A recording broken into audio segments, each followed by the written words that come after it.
vlog, it's me Annie, and today I'm going on a day trip to Loch Ness.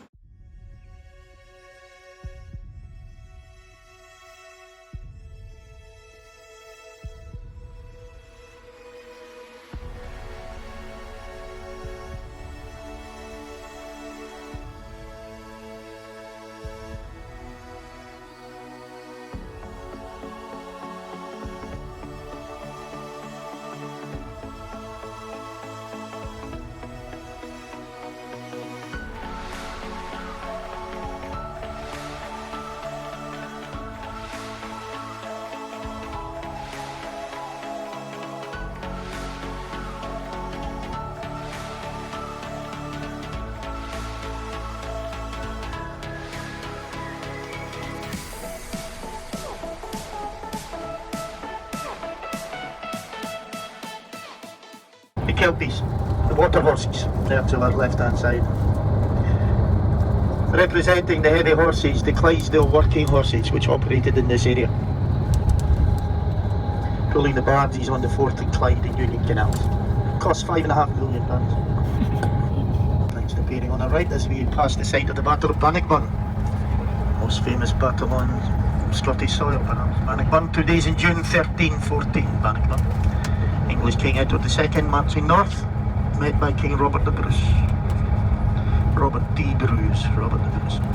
Stirling Castle, very similar to Edinburgh Castle, formidable fortress. And the tower you'll also see on your right is the National Wallace Monument. It dates from 1869, but it was built to commemorate William Wallace's great victory, his only victory really, here at the Battle of Stirling Bridge on the 11th of September 1297. Stirling Bridge is at the bottom of the monument itself. The Trossock Hills, the Trossocks appearing to our left. Stirling Castle on our right, formidable fortress.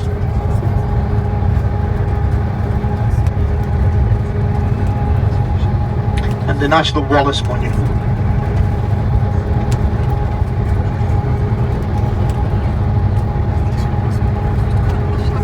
Standing on a hill called the Abbey Craig.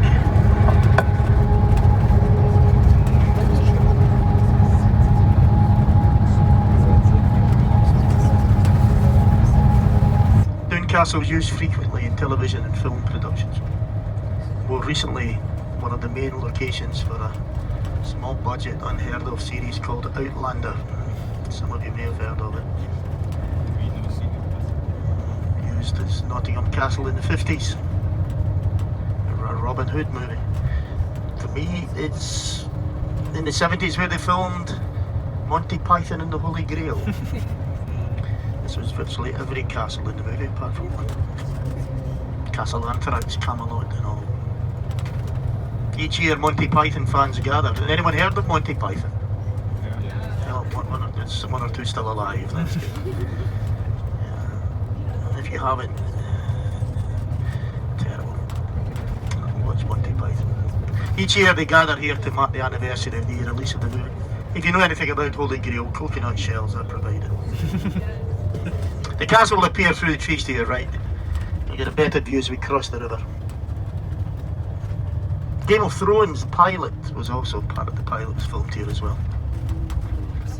The River Teith and Doon Castle.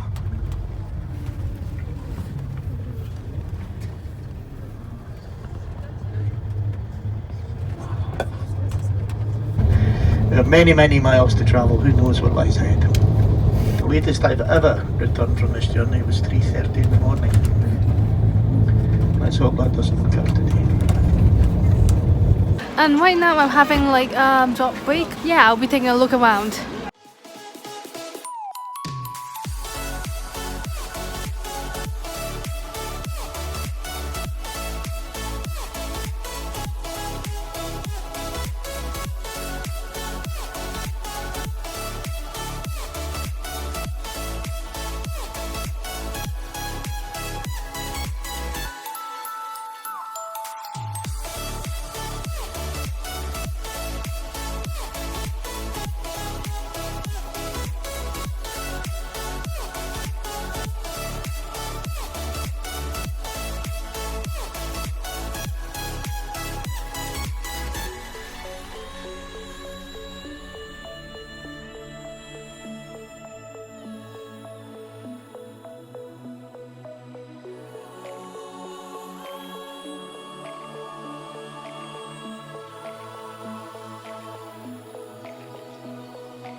now we're back on the bus and we're on our way. And meet my new friend Jan. Hello. Is here. Rather give them half a So yeah, at first I didn't know anyone here, and then I met Jan. Yeah, but I mean, And we're on our way. like Darby could have chunked and On the left, Ben Lady, the Hill of the Gods ahead of us.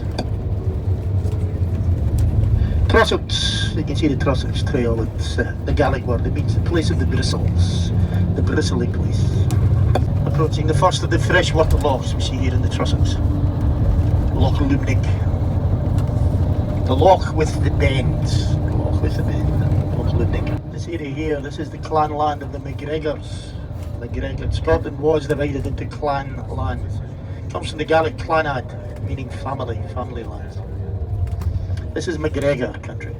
Most famous of whom is a man called Rob Roy MacGregor. You may have heard of him. Red Robert MacGregor. Born here in 1671, a place called Glengyle. Received the name Rob Roy because of his long red hair and beard. Rob Roy, Red Robert MacGregor. Rob Roy and the MacGregors were Jacobites, and although he was captured on 2 occasions, he was never executed. MacGregor died in his bed in 1734. She was buried later. This is Loch Lubnig, the loch with the bend. You may have seen the movie Rob Roy, portrayed by Liam Neeson in that movie. Liam Neeson's a very, very tall man. In reality, Rob Roy MacGregor was in fact a very, very, very, very, very, very, very, very, very, very, very small man. With exceedingly long arms, his hands came down past his knees. He could tie his own bootlaces without bending down, Rob, proving Darwin's theory. The inscription on his gravestone, a MacGregor despite them. A MacGregor despite them. Which is quite ironic, as he actually gave up the name MacGregor and took the name Campbell, his mother's maiden. Viaduct used to carry the main railway line. Had to close in the early 1960s due to the landslide on our left. Anyone familiar with the Harry Potter movies?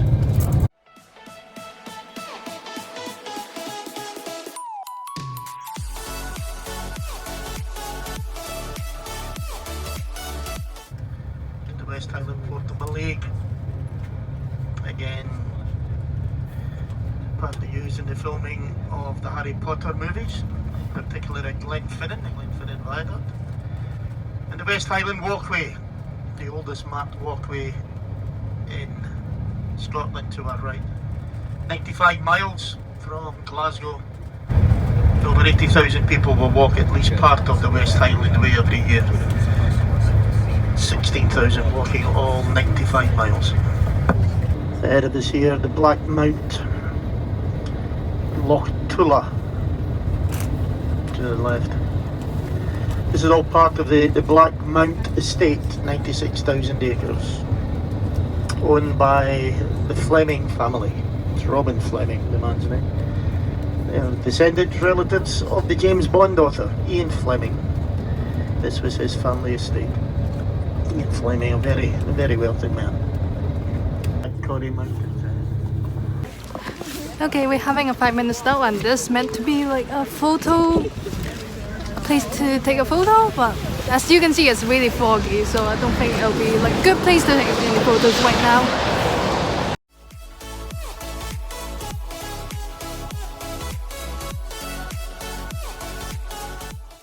Well, I'm going back on the coach. It's freezing and it's raining. Not the best day, but it's typical Scotland. First, with English underneath. The Gaelic language. This is where the language was spoken, and still is. About 60,000 people speak the Gaelic language fluently. It's mainly on the islands, the Western Islands. We'll say on your left, Fail Shadu Gehir Lahad, Fail Shadu Lochaber. Welcome to the Highlands, welcome to Lochaber.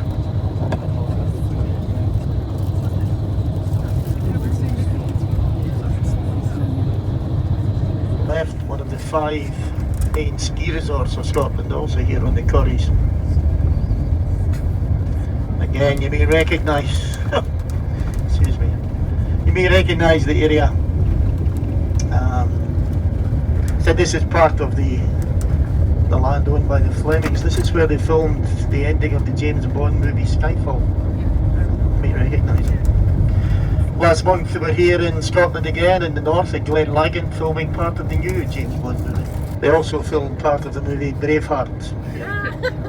Although most of Braveheart, 90% of it was actually filmed in Ireland. For tax and other reasons they went to Ireland.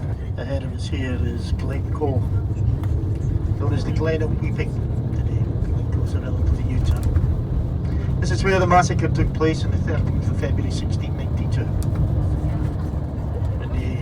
Argyll Regiment, led by Campbell of Glenlyon, slaughtered the MacDonalds of Glencoe. Numbers killed wasn't really that high, but 40 died as they lay sleeping in their beds. Another 40 or so were killed by the elements as they fled the scene. But the Campbells had accepted the hospitality of the MacDonalds, lived with them for some 10 days, accepted their food, drink and shelter. Highlanders were known for their hospitality. They would give even their worst enemy shelter from the storm. And hospitality was abused by the Campbells and was never seen again. That's why they're still despised by many to this day. Never ever trust a Campbell, never.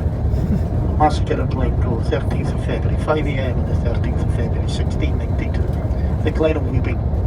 Inochigash on the right, the Ragged Ridge. And to the left, the Three Sisters of Glencoe. The Valley of Death from Monty Python, the Holy Grail, filmed in the area to our immediate left. The Three Sisters, for non-Gaelic speakers, known as Faith, Hope and Charity. The massacre itself took place at the Botswood de Glen, not here.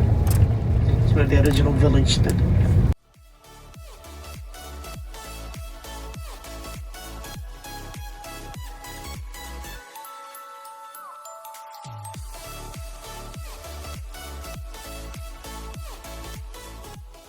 Currently raining just now, and yeah, definitely not a good day for photos. Not even ready for it. As you can see, it's freaking raining, and I'm going back to the coast. And my phone is all wet.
You look to the largest of the islands, island of Munda, Isla Munda, to the right.